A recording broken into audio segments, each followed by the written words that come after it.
Hello, everyone, and welcome back to the Red Path. You're joining us for a fresh episode of Competitive Insights, and I am joined by Brian and Ryan, two esteemed gentlemen who are attending the World Championships of Warhammer later on this week, and that is what this video is all about. This is our pre-event hype stream show. Guys, Whew. how are you doing? How are you feeling? Are you excited? Let's start with you, Brian. We got the hardest pod. We got the hardest pod, and we're in the same pod. So God, it's man, there's a mix of emotions going on right now. this So, is- okay, for clarity before we go on, for people who don't know, because there's probably people watching who are like, "What are you talking about?" So, So the World Championships of Warhammer, the WCW, is happening this coming weekend. The event is broken up into pods at the start, and you have to fight your way out of your pod. And lo and behold, of the two Red Path members who are going out of all the possible pods, they happen to end up in the same one together.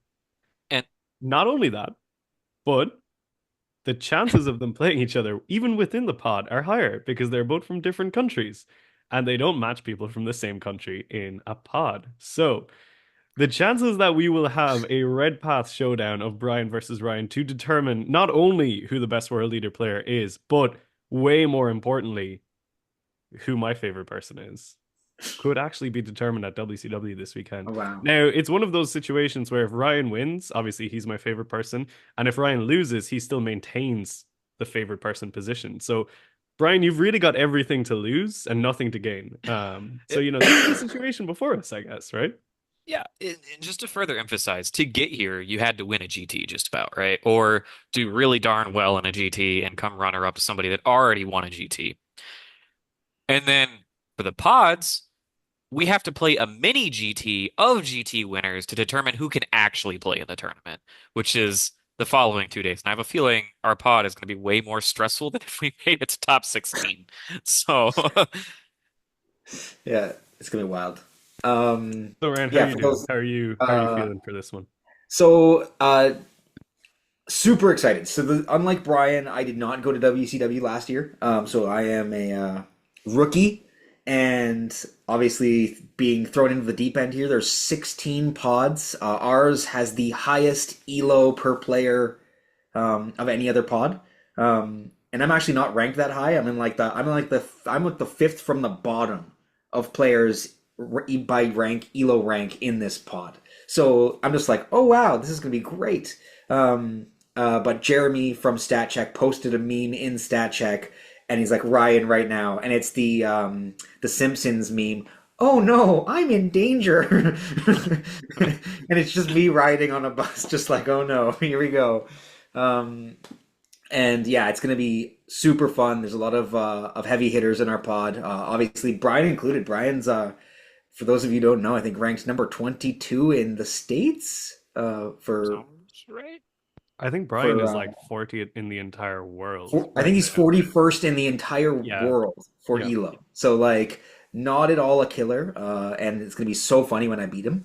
It's going to Um, be real funny. Your elo will go up a lot as well when you beat Brian. You So, know what I don't happens think. when one person's ELO goes up?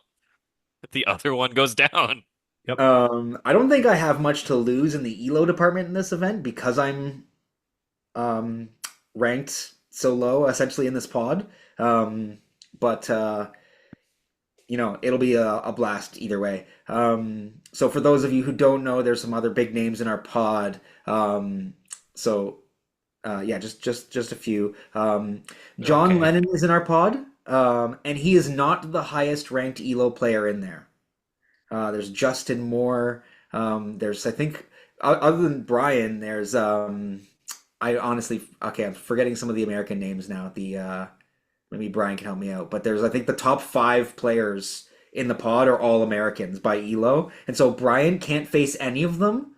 But guess who can? Which I, Brian with the I fucking scam pod walking his way out of it. Like, well, okay, no. I still have to fight the Americans, but that comes only on round four. How it's set up, if possible, you are not allowed to play people from your own country. Obviously, they'll still keep you within whatever the pairing matrix is, right? Like, if there's no other choice, they're not going to pair you down and randomly pair someone up. They won't Hmm. swap opponents for you. But if it comes to the finals and it's John Lennon versus me fighting for who's going to leave the pod, they're going to make us play, Yeah, yeah, it's which means That's I exciting. don't get round one John Lennon, which is fantastic. I'm on top of the world. that'll Yeah, be me. Don't worry. yeah, that'll be Ryan gets thrown to the sharks. So obviously, it goes without saying that there's going to be a considerable amount of competition at this. Brian, Yeah. you're returning to WCW, and Ryan, this is your first time. Mhm. Obviously, this is amazing. Like for everyone involved because this is officially the first time the Red Path has had actual representation at WCW. Because Brian, I don't think you were part of the channel when you went last year. I think our first video together may have been your post WCW or maybe the second one. Um, I think it but it's was. it's really cool to have not one but two members of the Red Path actually in attendance. That's really really great, and hopefully everyone watching will give the boys some support throughout the entire weekend because um, they'll definitely need it. Like, let's be We're real, this gonna is need it.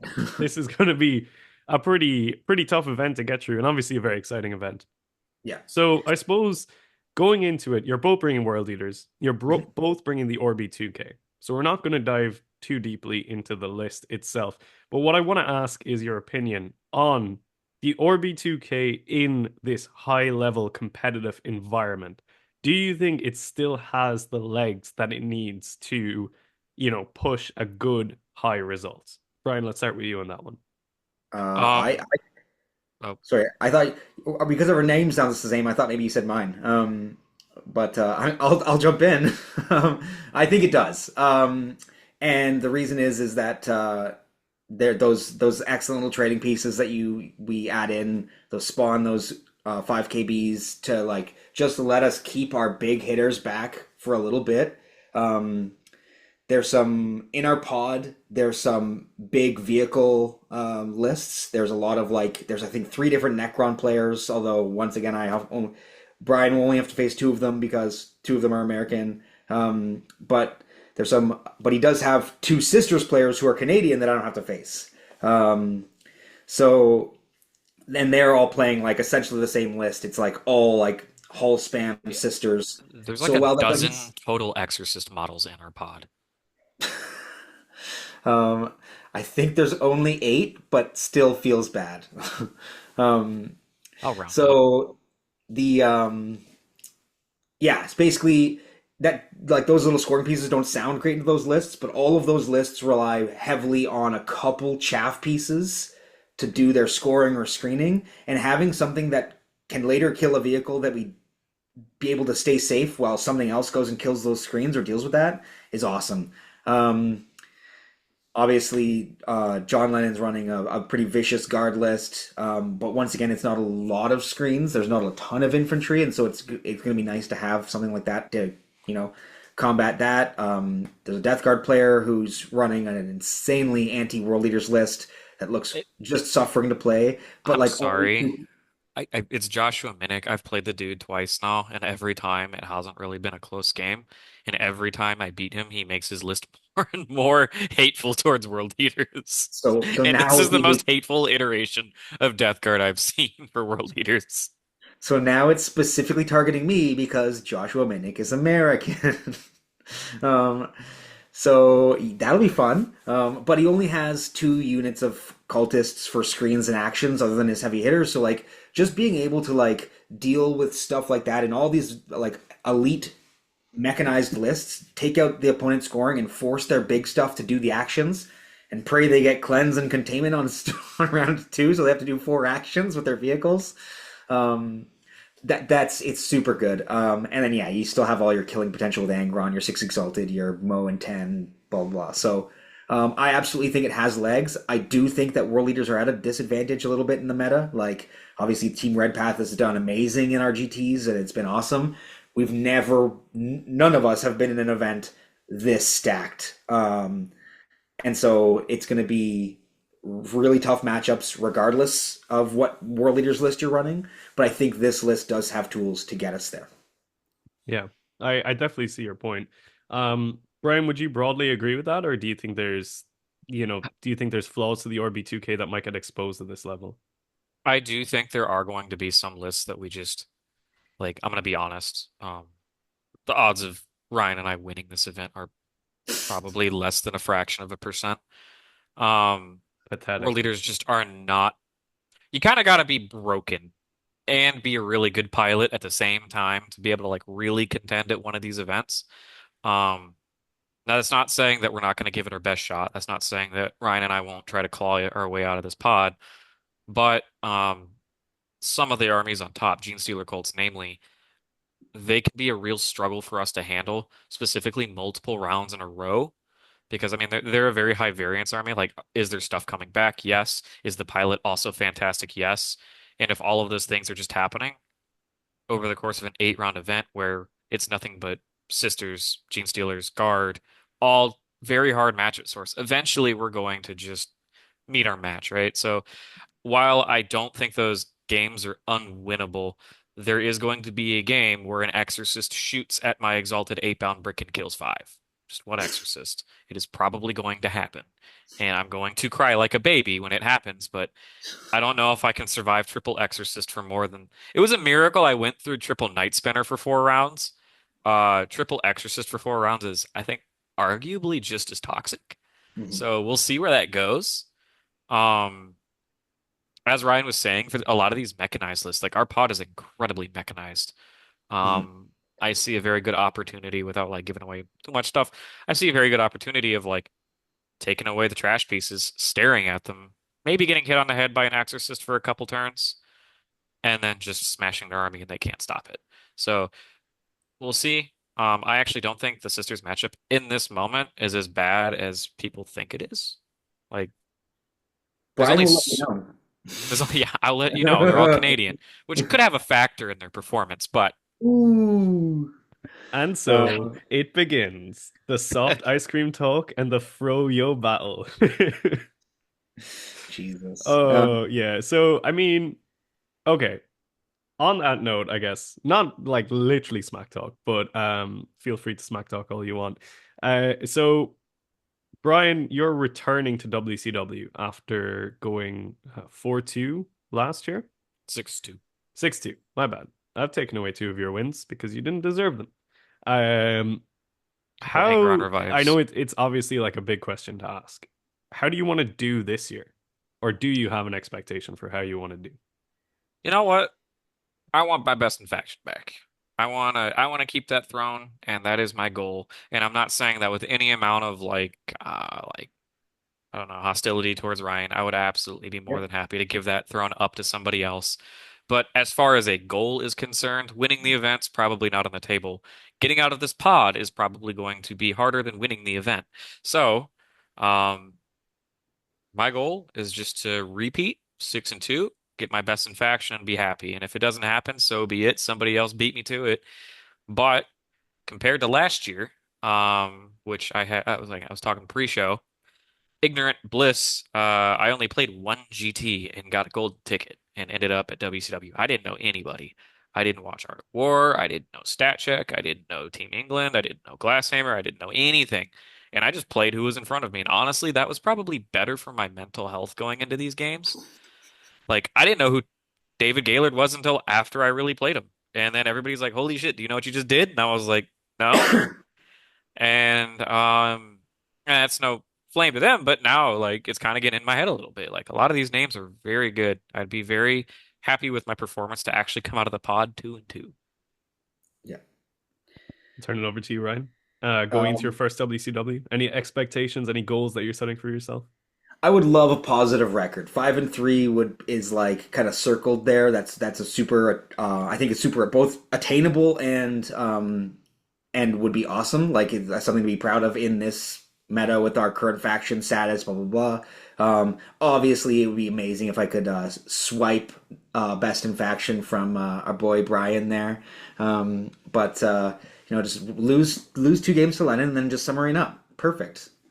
Um, Lose two games to Lennon, back to back, John I Lennon. mean, that's what It's never it been counts. done. That's what it That counts as when you lose 100-10. Okay, that's what you Sure, say sure. that, but last year you could pair back into your first pod once you leave the pod. There were Oof. some people repairing back into those monsters. That's tough. That's tough. you play the same person twice. It's two different tournaments, man. You have your pod stage and then your post pod stage. Pod Hilarious. stage determines your top 16. Post pod stage is just playing for fun. And they'll usually move you around if you really want to in the post pod stage because it doesn't matter as much. Yeah. It's just people just hanging out. They want to encourage you to play people from other countries still and Mhm. just have a good time. So usually they can be pretty flexible with that stuff. Cool. But yeah, there are absolutely instances of people repairing into their pod mates and having to get unpaired and repaired again. There you go. Awesome. Um, but anyway, I'd be happy to do to get best in faction. 6 and 2 sounds awesome. But 5 and 3 I think is realistic. And then my floor would I would love to go 4 and 4. I think I'm a good enough pilot that I can manage that and be proud of that performance in this meta. So Excellent. it's a crazy tournament. And I'm just looking forward to going. Like I could go 0 and 8 and have a blast. Just like learning from a bunch of players, getting all these new experiences. This is my first international play essentially. Um, Oh wow, yeah, I didn't even think of that. Yeah, so yeah. like this is the first time crossing any border to play Warhammer, playing anyone from any other country essentially. I think I don't even think I've played an American before. Maybe at one of my events that unknowingly, but like so yeah, it's gonna be awesome just for the experience, and then to go hang out in Atlanta, a city that I've never been. It's super nice. Um, Go see the aquarium. This my goal is Hell to yeah. have a blast at the World Championships of Warhammer. Obviously, record wise, 5 and 3 would be delicious. Love it. Love it, love it, love it. Love the positivity. Awesome. So what we're gonna do is we're probably gonna like I've got a bunch of questions here from our patrons, and we're gonna dedicate a lot of this show to actually answering their questions because they've asked some very pertinent ones, which I think are actually like very good talking points for the actual video. Awesome.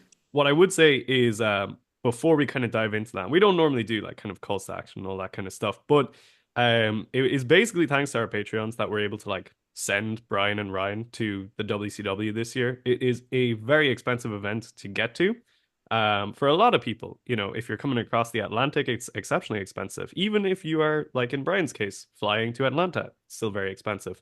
So our patrons have helped us get the guys to Atlanta to play at WCW. So um, not putting any pressure on anyone, but it is the best way to support the channel and make sure that we can actually go to events like this. Like they brought me to No Retreat. They regularly get me to UKTC events and you guys getting to go to WCW and a host of other things. And hopefully next year, depending on how things go, we can organize possibly even a Red Path meetup. So if you would like to support the channel and help keep us going to these events, we would ask that if you have the capacity to do so, the Patreon is the best possible way to do it. And you get access to the Patreon competitive or Patreon hobby Discord, where you get a sort of private environment that you can annoy us, you can have your questions asked on videos, and you can bounce list ideas off the three of us, Jamie and Jack, as well. So totally recommend it. It's a great place to hang out. Really, really fun. And we love and appreciate all that support. But without further ado, let's get into those Patreon questions. So there's quite a few here. We're going to go through them one at a time. And obviously, gents, feel free to take as much time you need to answer these. And we're going to start off with, well, the first one that was asked was Rin, which was when does WCW take place? But we've answered that one, thankfully. So we'll go with Ronan, who says, now that you know the pod you're going to be fighting in, who will be the biggest challenge that you'll have to get through? Do you have any plans for doing so if that matchup ends up happening? Let's start with you, Brian. Well, the triple warden list follows me everywhere I go. I could just get scammed round one by 4 feel no pains. So honestly, I can predict how most of my matchups are going to go based off of how my first turn goes in a lot of these games. But into that one, I can't predict anything. And I could lose round one at WCW to Angron only killing one warden and then dying again, which has happened on camera now. I forget his name, English fellow, running. No, that Michael was Armour. The Malta list. I think Armor is his name. Yeah, and it's no Yeah. tanks, which is nice for Angron, but I still have trust issues. Um, it was One's like It's triple gonna be okay, Venatari, Brian. Like triple it's gonna be wardens. okay. I No, don't believe you. Armor is the it's Finian Massa. So Finian Massa is a complete question mark. He's the only person in our pod with absolutely no elo. We have no idea how he got here, and so he could be the second coming of Richard Siegler, and this could be his second tournament ever. Like we don't know what's happening here, and but he's running triple Wardenbrook bricks, all with blade guards. He's got three Venatari bricks. One of them is six. The other two are three, and then he's got a Oh bunch of God. little sisters running around to do actions and annoy Brian in weird ways. Um, I that you can't predict. And then there's another custodial list that is like the complete opposite end of the spectrum. That's like, oh, one list is only infantry. What if we just ran 10 dreadnoughts and called it a custodial list? Or six? I think it's six. it's It's six dreadnoughts. two sword and board, two telemons, two contemptors, and two Caladius tanks, and that's the list. Just And, some supporting sisters, but that's the list. and a Dawn Eagle jet bike captain with three damage weapons because he's got an enhancement, and two navigators so that you can't drop behind them. I love it. Man hates hypercrypt. I love it. Awesome. So, What about and you, then Ryan?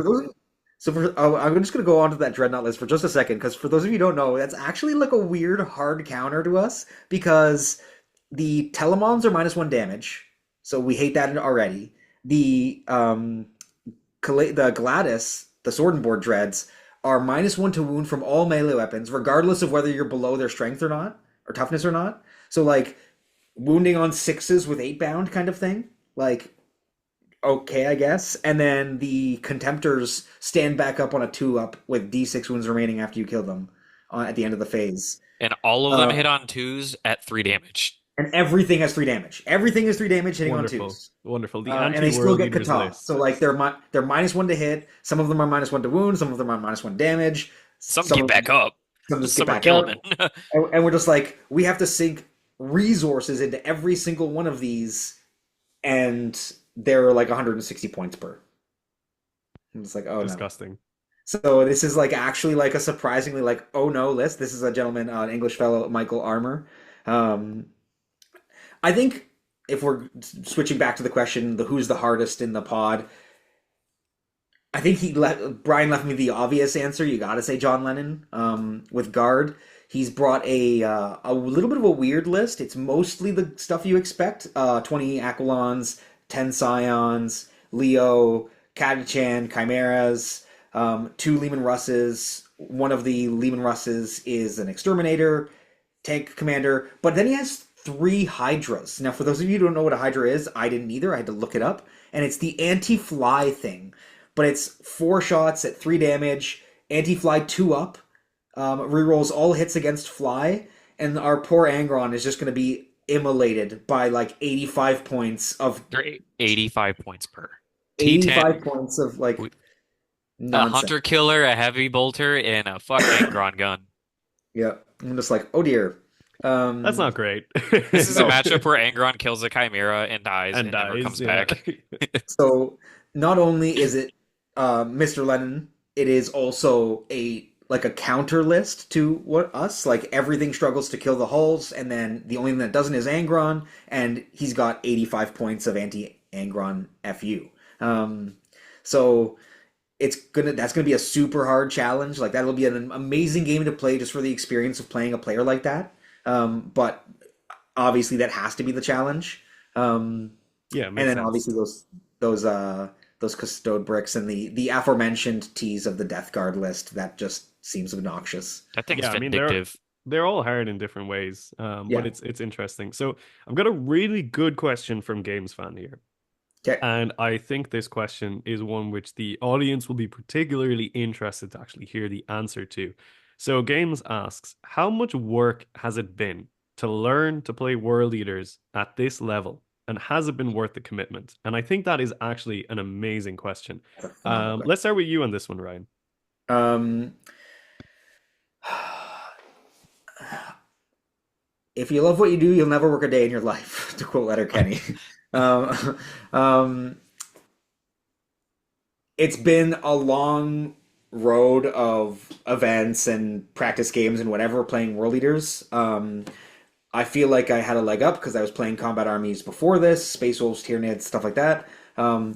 But I feel like I'm at a place with my World Eaters game where I'm just like super confident into anything. I feel like I always have a game as long as the dice don't scam me, for the most part.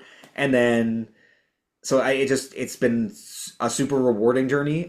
It has been worth the work. Like it's been such a we talked about this in multiple different ways. The how amazing this community is, how the great people I've met, being able to join the Red Path, um, like stuff like that, where you learn a faction, you really like get into the nitty gritty, you dive deep dive into that community. The World Leaders community is amazing. There's like I think we were joking about this earlier. There's like five different little subsects of it, and they're all huge in their own way.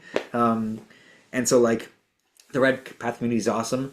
And then so yeah, absolutely, it's been worth it. It is a lot of work. It is I would maybe obviously it's world leader bias, but I think it's the hardest army to play in 40K in terms of you have to be the best at the fundamentals of the game because if you don't you because you also have to be good at the shooting phase because you have to exactly how to avoid it.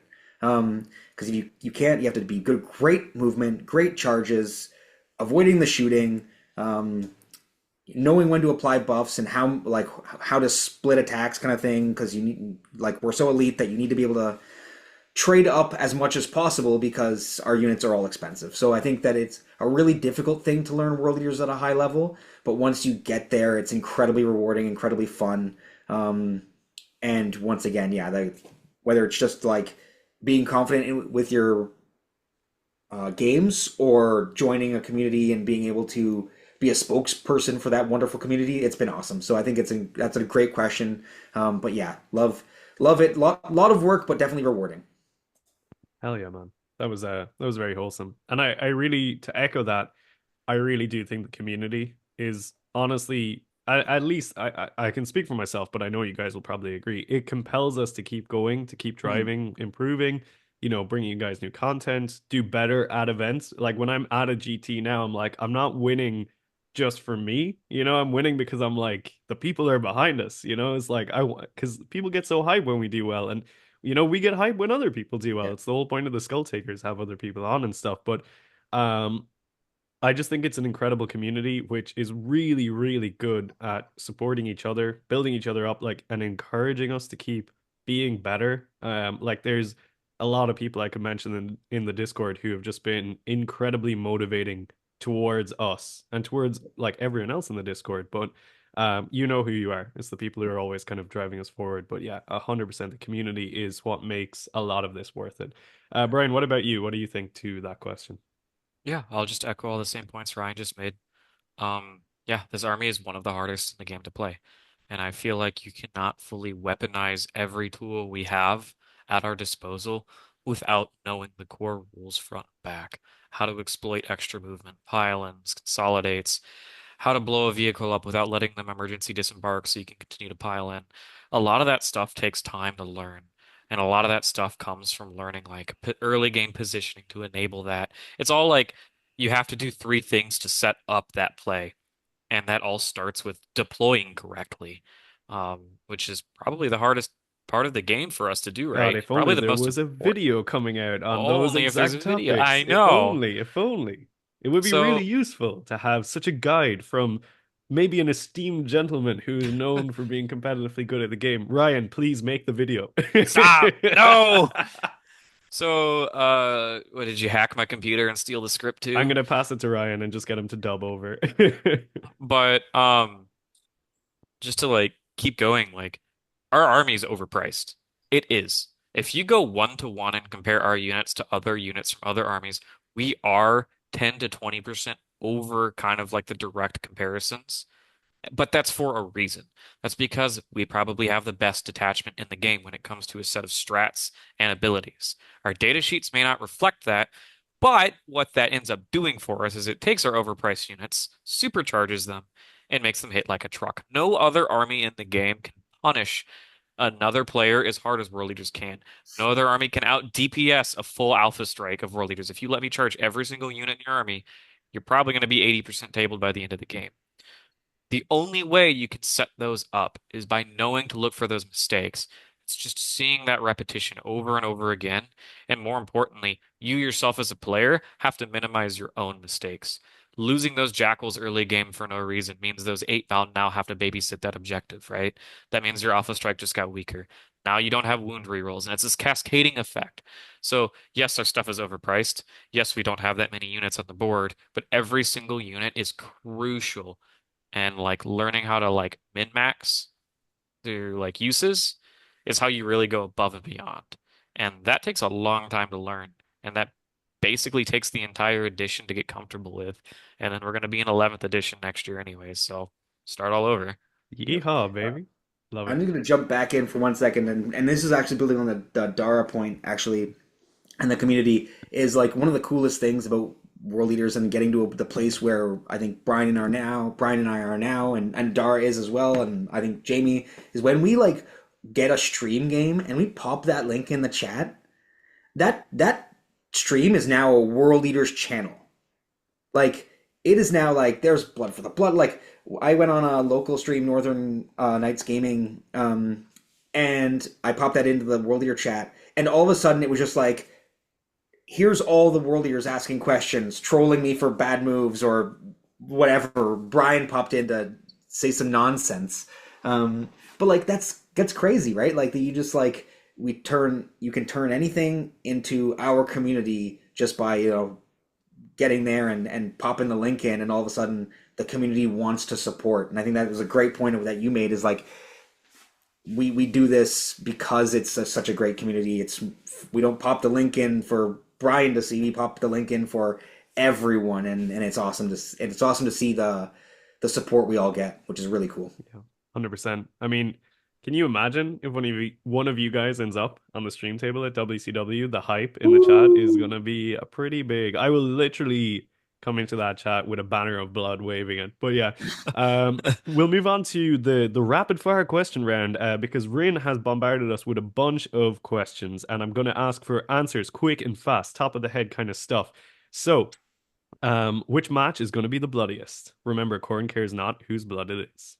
Brian. Me Obviously, that versus was the Brian. The answer. mirror, yeah. Me Yeah, versus the mirror, Brian. the round one mirror that is destined to happen. Like the Woo! stars have been aligning slowly, one at a time, and we can see them slowly happening.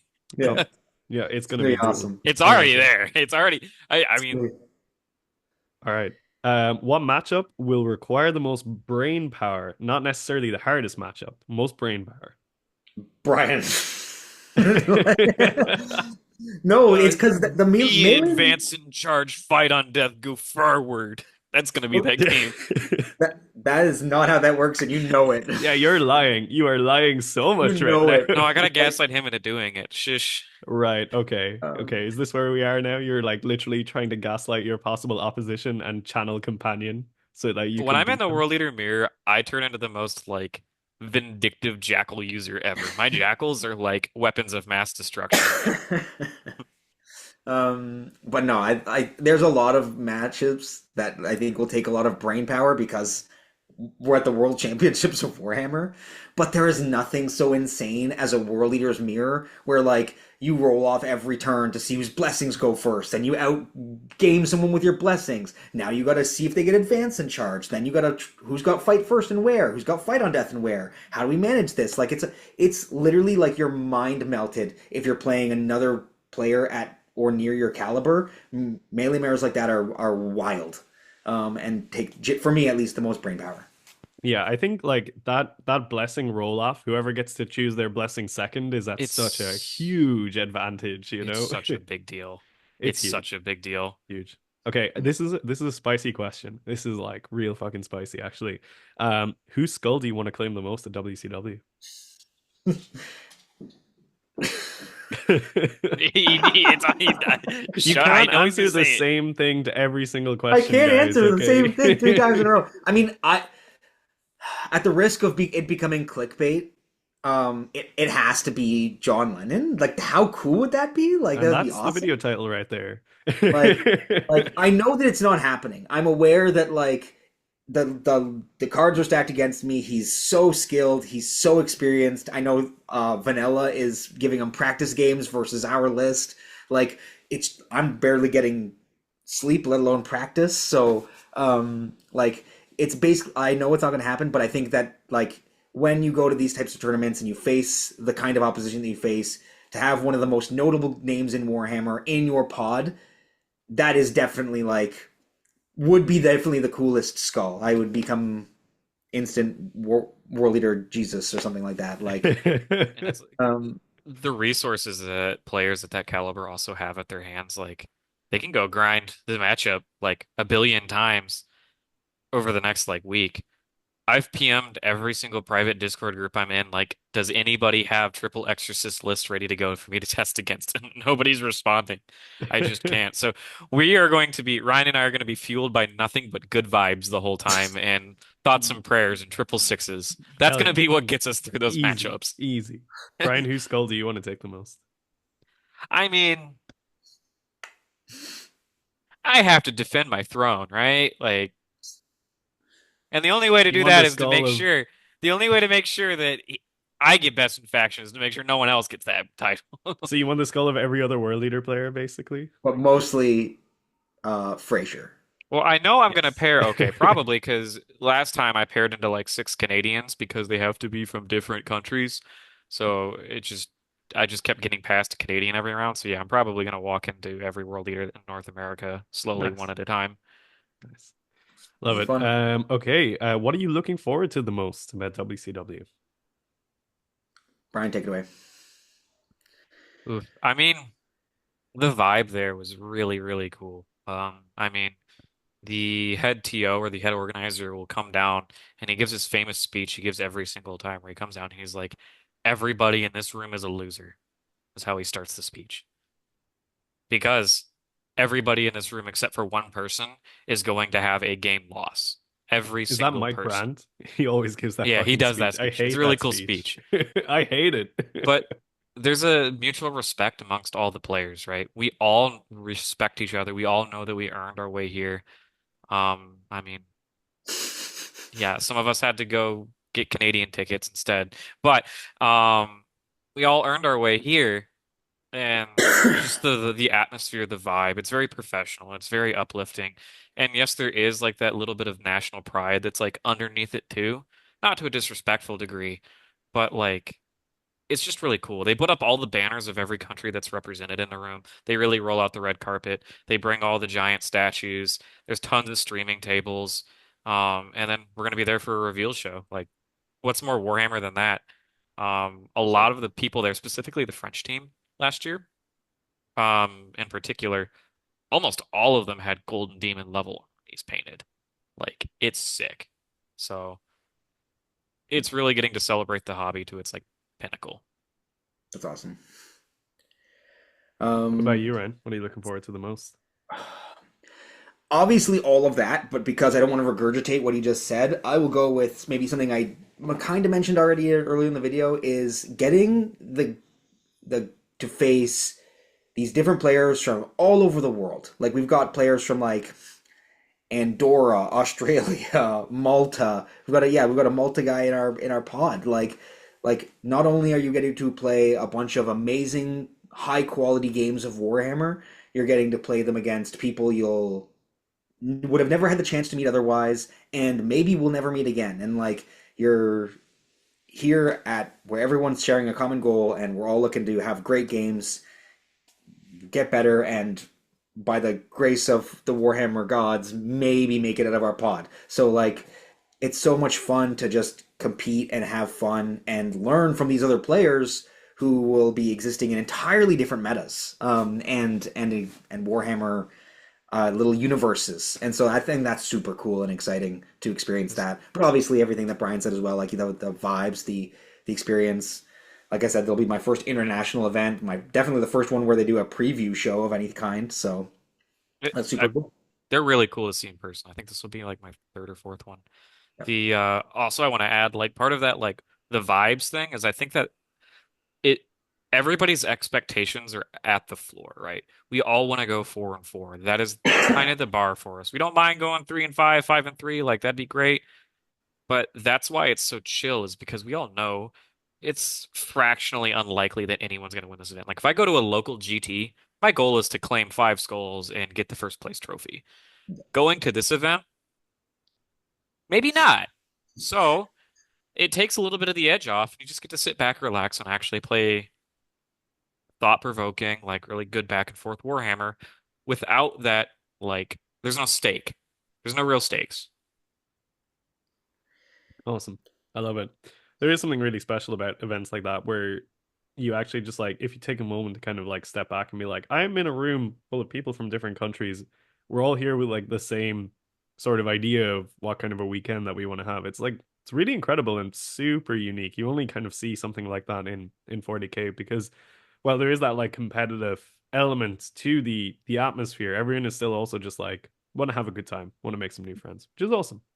Yeah. Um, Macready is up next with a question. It's a good meme one, so I'll throw it in here after the kind of deep and serious thoughts of that last question. Would you feel bad if you accidentally ate someone's model? Ryan, have you eaten anyone's models before? Uh, if I beat Brian, I'll pick up his Mo and eat it. Excellent. Okay, this is kind of I'll where I film wanted it. to go with this. This is where we introduce the I'll Smack bring Talk it back up, segment. Mo. This is happening. So, okay, We're we're gonna gonna eat. say whichever. If you guys pair, the winner eats the other person's mo. No, mine's too pretty. Um, I Mine is mean, too. Brian's one would probably kill you. Have you oil washed that guy yet? Yeah, it tastes like streaking grime, bud. You Yeah, can ask my that's dog gonna how go that down tastes. pretty rough. Yeah, it's a The good one. I think this is the So only. I think this is the only. I think you're the only person in the room I could probably get away with eating one of your models. probably, The other people might be upset. Although I probably could probably do some of the Canadians, but that's true. That's true. I mean, it's Okay. like I'd eat my own model, like to assert dominance. Like say, like an 8 bound or Angron or no, not Angron. Invocatus Don't you fails dare his eat that last save. Angron. Yeah, I know that one will actually kill me. After Dara will come find my grave and like dig me up and hit me. But like yeah, like Invocatus fails like 3-1, like 2 ups in a row. Like power yeah, move. Eat your own model. I'll pay. I'll pay you. I'll pay you to eat avocados. Go ahead. There's a question from Ryan himself in here, which says, the person who is it loses or finishes worst? The person with the worst record, will they be forced to leave the channel or eternally mocked in every video they appear in? So I am the one who has the liberty of answering and controlling the answer to this I question. get mocked Um, anyways. Brian will get mocked regardless of where he places. Ryan is like the golden child in my eyes, so like he can do no wrong. I don't understand how I got this title, but Yeah, me either. It just happened. I think Brian kind of suggested that it was something that might happen, and then I ran with it because I knew it would antagonize Brian a lot more. For anyone who doesn't know, the background scenes of the Red Path is a very toxic environment. It's like probably the most toxic work environment. Every now and then Jamie comes in to just like slap us all down. Jack rises from the grave and talks about how he's going to run a night abominant at an event, and we all get angry and send him back into the grave. He'll resurface in like 4 months' time. And then meanwhile, it's just me being like, isn't it great that Ryan is here now so that we finally have a competitive player on the channel? And then it's like everyone else just being like, Dara, we haven't had hobby content in like half a year. So like no one wins when you join the Red Path. Like it's just, well, I guess Ryan, there's nothing really going against you at the minute. At the minute. But that could all change. Like if you guys mirror and Brian wins, I don't know, man. I'm Like not you're just gonna gonna win. I'm gonna 20-0. Oh, you're gonna have a lot to answer for, dude. Like it's gonna be. I'm gonna find it hard to come up with a that's reason rude. as to why I could find fault in what Brian has done, unless he cheats, which I would say highly likely. I Oh, will I'm going claim. I to. will.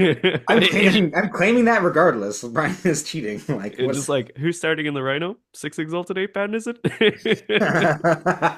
Oh, that again. Oh dear. Okay. So moving on, after the smack talk, let's see what is the next question. So Ronan again, regardless of faction played or play style, what are the core concepts that everyone understands at this level of event that players looking to get more into competitive play miss? I think that's a really, really good question, actually. Let's start with you on that one, Brian. I think just like it's gonna be really broad, but intent, right? Like communication, right? You can say that like, oh, you're really good at moving, or you're really good at charging, or you're really good at shooting. Well, the only way you can be really good at all of that stuff is if you actually know the capabilities of your opponent's armies and they know what your capabilities are. Knowing that you're actually safe behind this ruin, having that conversation with your opponents about, okay, how far can those tanks move? Can I actually be shot at? Um, all of the people in this room really function to the like will function to the like peak of what intent actually is. Like being able to open up that dialogue and communication is super important. That's how you don't get feels bad. That's how you don't get like into weird mistakes. Like they're all going to be asking those questions. Like, do you have any reactive moves? Do you have 3-inch deep strikes? That's the kind of stuff that you got to be asked to really like get up there, and that's the stuff that like everybody in that room probably has mastered. The short version of that, I love this quote, is people forget this all the time, is you're playing a game with your opponent, not necessarily against them. Obviously, each of you are trying to win, but you are still like interact, like the whole game, you guys have to interact together. We've all had feels bad games where we play a guy and you're just like hate interacting with him because like he just not doing the thing that he's supposed to be doing or whatever. Like there's just some disconnect. Getting that intent, getting that connection, like that's an incredibly high value and quite frankly a skill that you let you learn over games. Um, It the way legitimately that makes you you, better at the game. yeah, 100%. I think that, yeah, definitely a great point. Because I don't want to echo Brian, I will say that the cheesy thing is movement is the biggest one. I think we all know the cliche movement wins games, but it's not just like movement. It's like you're foreshadowing yourself, like you're getting you moving with an intent to do something turns ahead of when you're doing it.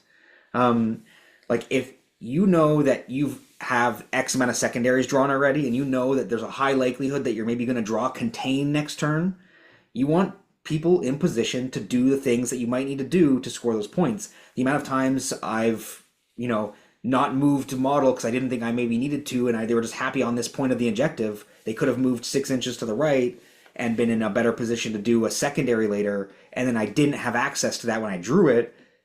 Like that stuff happens. And so it's not just the secondaries, it's setting up your charges. Where's my opponent going to move? So that wherefore do I need to be in to countercharge them with a higher likelihood?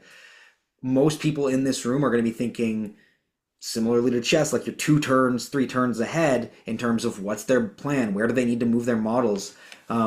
Reactionary Warhammer is really good at like mid tables. Like if you're really good at reacting to people, you need to be. I think the top table players are asserting their dominance. They're putting their plan into action, and they're ready to react, but they also have a kind of a plan. Like they know what they'll have to react to.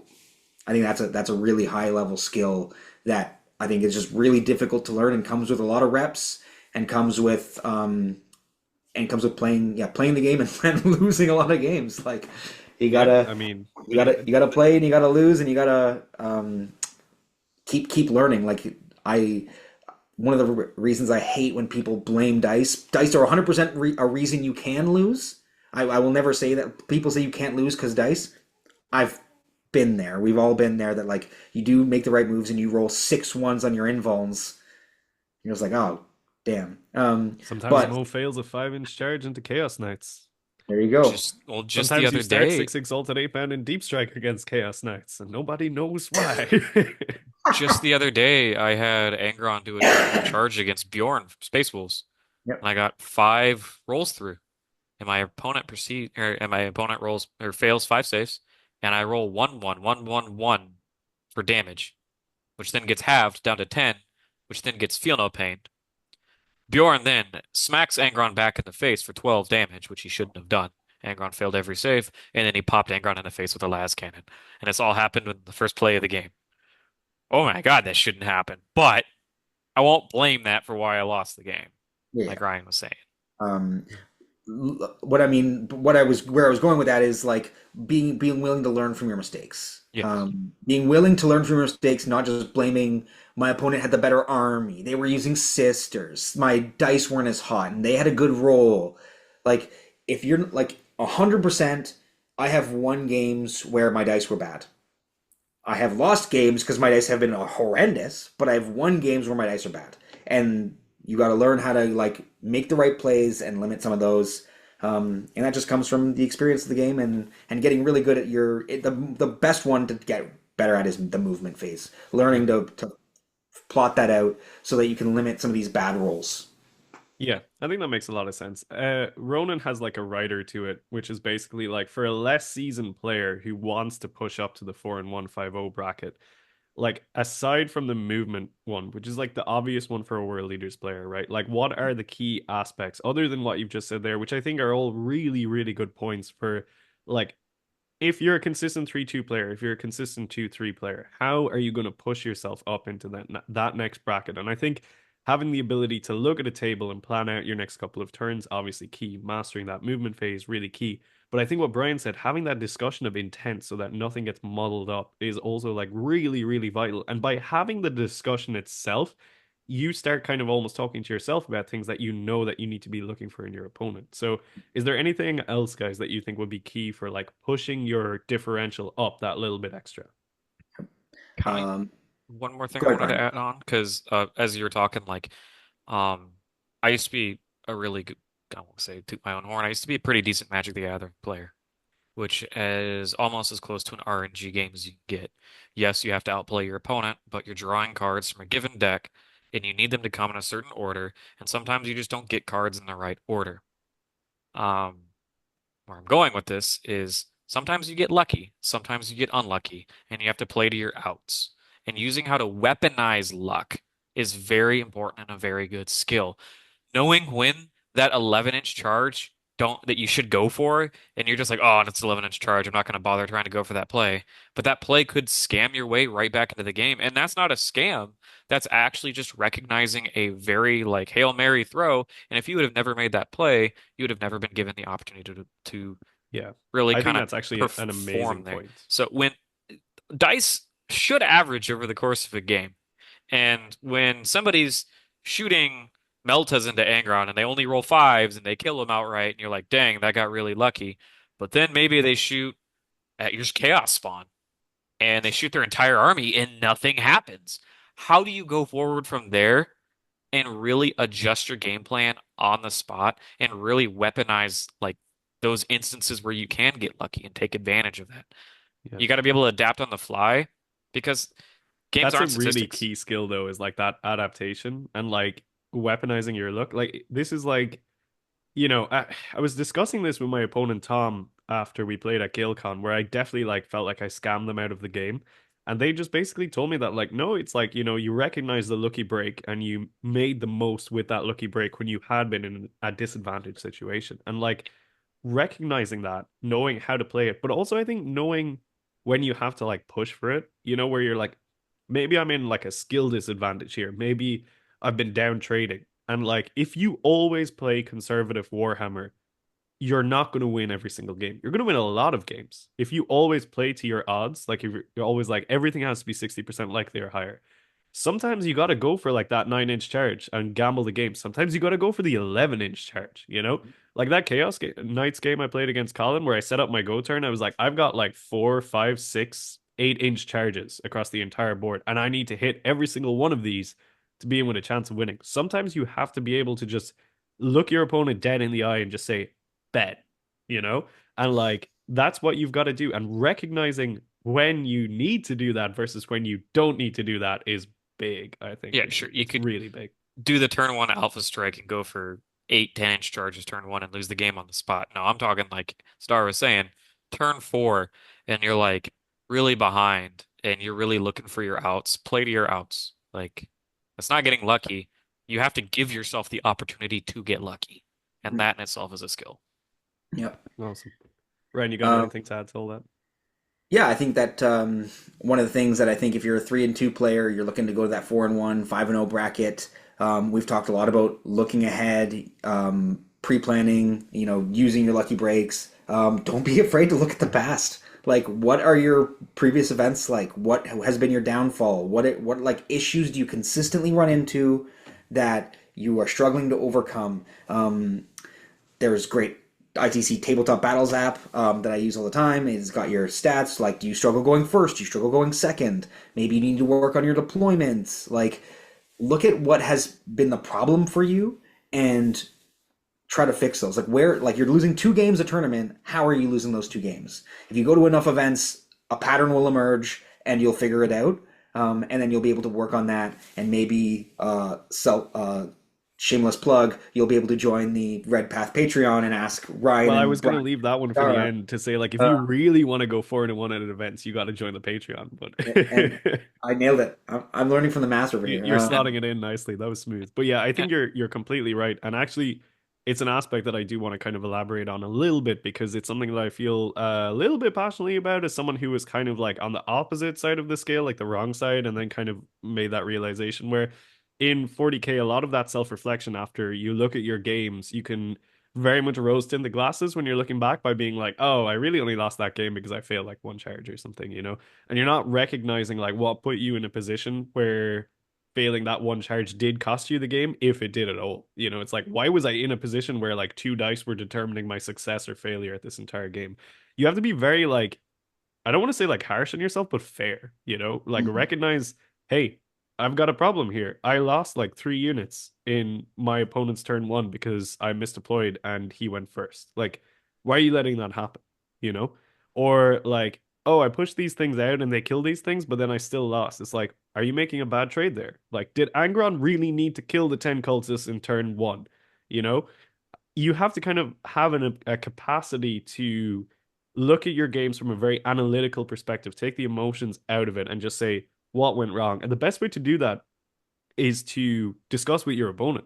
Tell them, or well, ask them, where do you think you saw the path to victory against me? Like, where was the mistake I made that told you the game is now mine? Because typically, when I play, there's generally a moment or a couple of moments in games where I recognize that they've done something wrong or something has gone my way, and I'm like, this is now the game, you know? And I think being able to have that dialogue, that discourse with your opponent and also with yourself is like a super important way. It's what helped me get from 3-2 to 4-1, you know? And hopefully what's going to get me from 4-1 to where you guys are on undefeated 5-0, 6-0s. It's really, really important to have those skills. So I think if you are kind of like trying to get out of that bracket, everything that we've said here is really important. Obviously, the most important thing is to join the Patreon, but everything else is really important too, and things that you can do without paying money for. So yeah, I think just be analytical with yourself, work on your key fundamentals, have discussions with your opponent. You know, like often I talk to the boys and I'm like, hey guys, you know, I've got this idea, and they're like, oh, you know, we go through it, we break it down, we talk about it, and you know, some of the times they agree, sometimes they're like, we think you're wrong, X, Y, and Z, and I'm like, you know what, I didn't think of Z, let's try Z, and then it becomes the RB2K, which I've been running for a while now. But regardless, I do think there's like a lot of really good insight there for if you do want to bring your bracket up a little bit. So yeah, I think it's a really good question and really interesting answers from you guys. Anything to add before we close that question out? No, I think we nailed that one pretty good. Sweet, sweet as. So that is the end of the Patreon questions for now. I did ask it quite late in the before recording, so apologies to anyone who didn't get to ask a question. But if you are a Patreon and you want to ask more questions about WCW, definitely send them into the chat in the Discord, and Brian and Ryan will answer them throughout the week and maybe give a bit more detail because it won't be necessarily public, so they can give away some trade secrets. I guess the question I want to say is. How hype are you guys for the mirror match, which is like almost definitely going to happen? Like, what kind of energy are you going to bring to that table? Oh, bringing fire! We're bringing fire. Man, it's we've never played so forever. Like not even a practice game. We keep like, oh, we need to get a game in. We need to get a game in, and like schedules just like never line up. I've got a baby work. He's got work. Like, despite being in the same time zone, we just never had the opportunity.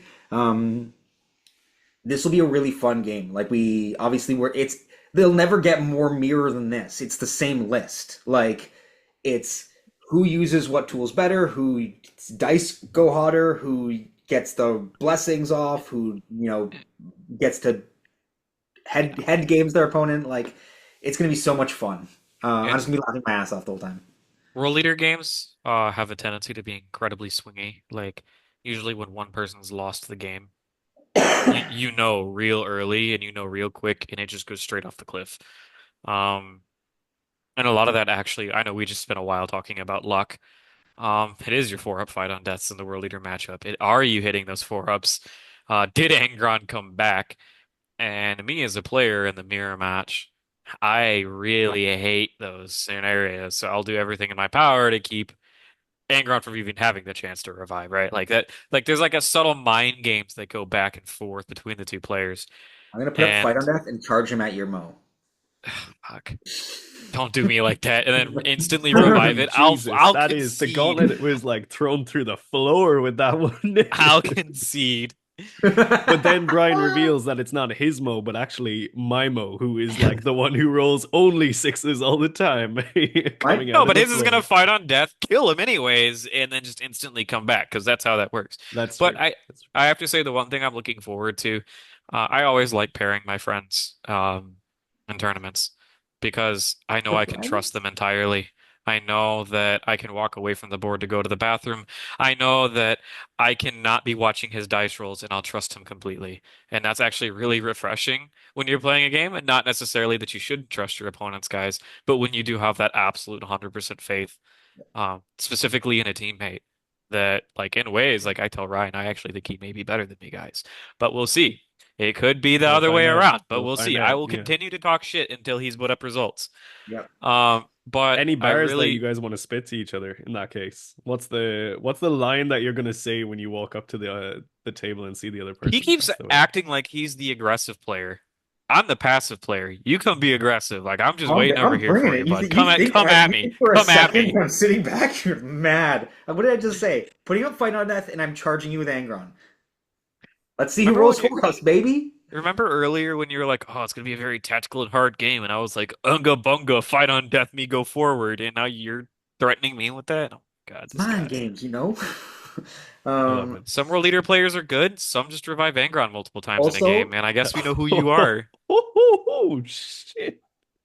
six sixes, baby, six Jesus. sixes. To even add to this level of bullshittery trash talk, for those who don't know, Brian and I are rooming together for WCW. So not Oh like God. we have the entire week to like I hold think this over the other person's head at every waking I moment. was gonna say, can you imagine if it was like how we do it in Europe, where they give you the pairing the night before, and you guys saw that you were pairing each other in the I morning? It would be the I think they most do that. sleepless night. Um, Oh, I so think he there's threatened to defile my suitcase if we paired into each other and he lost or something. no. It's I'm so there's a Tyranids list, and world leaders are favored into Tyranids. There's one in our pod, and it's like the only green matchup we have, and he's not Canadian and he's not American, so we can both theoretically get him. He was joking that I'm gonna get Lennon round one and he's gonna get the Tyranids, and I told him if that happens, I'm shitting in his suitcase. Like that's it. That's it. And I need a this is bathroom break, but not bullshit. in the bathroom. Well, the um, venue is the hotel. um, so You in can't just. addition, there's four of us staying together in like a two-bedroom condo. Um, Keith is in group 12. My other teammate Nick is also in group 5 with Uh-oh. us. Oh So there's wow. there's three of us in this room in the same pod in the same group. Now I'll take you both. Nick is It's an gonna be like idiot and doesn't play a World Eaters, simmering so kettle it as is the what it day is. progresses, It's just gonna get hotter and hotter, intenser, Oh intense. man. But it's like highly likely that you're like the likelihood that you play one of us, let alone both of us, is very high. It's like Like 50%. Like four well games obviously over the course of eight for different the players first you can pair. for the first round it's close to like 15 to 20% for one or the other, like one of us. And then it depends on win paths after. Like if you win your first game and we lose Sure. our first games, like obviously the But the percentages strict, tank. But strictly speaking, there's like 7 Americans out of 17 people. Like it's about half, right? We're gonna play 4 games. That means I'm it's probably gonna see at least half of the other non-Americans. it's six dudes, six Americans, and 18 people. So Okay. you'll have so you So have not quite half, like 40%, but like yeah you'll have very high probability Ryan and I interact. Very low if he gets an early John Lennoning. oh god. Alrighty. Um, Well, I'm look, sleep. I'm gonna go to bed dreaming about Tyranids for the next week. excellent. I think that about wraps up the question segment. All I'm gonna say is before we close this video out, in the lead up to arguably the biggest, the most hype Warhammer event of the entire year, where both of you are representing your home countries and the Red Path and my love, which is obviously the most important thing. Is there Yes. anything you guys want to say before we close this one out? Anything you want to say to the people who are watching and will be supporting you over the weekend? Um, I'll start and just say a giant thank you to the Red Path community, especially our Patreons. As much as I don't like to single anyone out, you guys helped get us here. Realistically, this for me, this doesn't happen without you. So it's a huge honor to go, and I'm very grateful for all the support that the Red Path and the Patreons have offered. I'm really looking forward to this event. This is like maybe depending once in a lifetime kind of thing. Like it's a super cool opportunity. Not something I take for granted, and I'm very very grateful for the Red Path and the Red Path Patreon members and just the support that you guys throw up every day, whether you're a Patreon or not. Asking about lists or opponents, or whether you're Don Hoosen in the chat today helping us with the Death Guard matchup. Like it's so cool to see. Incredibly grateful, incredibly humbling, and I can't thank you guys enough for sure. Brian, you got anything for that? Yeah, absolutely. Like a lot of work has gone into getting ready for this tournament for me. Um, the last two GTs I went to were strictly just I didn't care about my results at the GT. That was just to practice and get games in with the RB2K and get familiar. I've been hobbying like crazy. Dara painted me up a nice commission piece that was actually the full intent was to have it ready to be played at this event to show it off. So studying games, painting, everything that I've done so far has been leading up to kind of getting ready for this event. Um, and as mentioned, like Patreons, we thank you so much. Please, like, one of like the services that I started offering, like I will play any of you guys in a game on TTS. Like that is just something that I do for you guys. Big thank you. I just enjoy the practice too, and a lot of you guys are really funny, and it's a really nice community. So, like again, we're gonna have some good content coming out after this, guys. I know like we've been doing a lot of Skull Takers lately, and like Dara's been mentioning, like we're gonna be catching up on some hobbying stuff and some tactics stuff after this event. But a lot has been going into just Ryan and I getting ready, and even Dara, because Dara's been painting for me on my behalf. Like That's true. You a cost me a lot of summer. not a fall. Okay, come on now. But again, huge thank you everybody, and No. just Yeah. appreciate Okay. it. And I know it's not gonna like, I mean, probably this week, Ryan and I are gonna sit down and break down every single list in our pod at some point, and just keep working. It's awesome. Yep. I love it. Yeah, obviously Tech of the Boys, huge thank you for all the support to our Patreons, to the people who just support us in all the other different ways, be it subscribing, liking, commenting, messaging us on Discord, giving us the motivation to keep going, to keep grinding, and to get to where we are at this point in time, which is I feel like we're all on the up, we're all grinding, we're all doing really well. And it's just super cool to say that like this is a thing that's happening, like this is a big moment for the channel, obviously a big moment for you boys as well.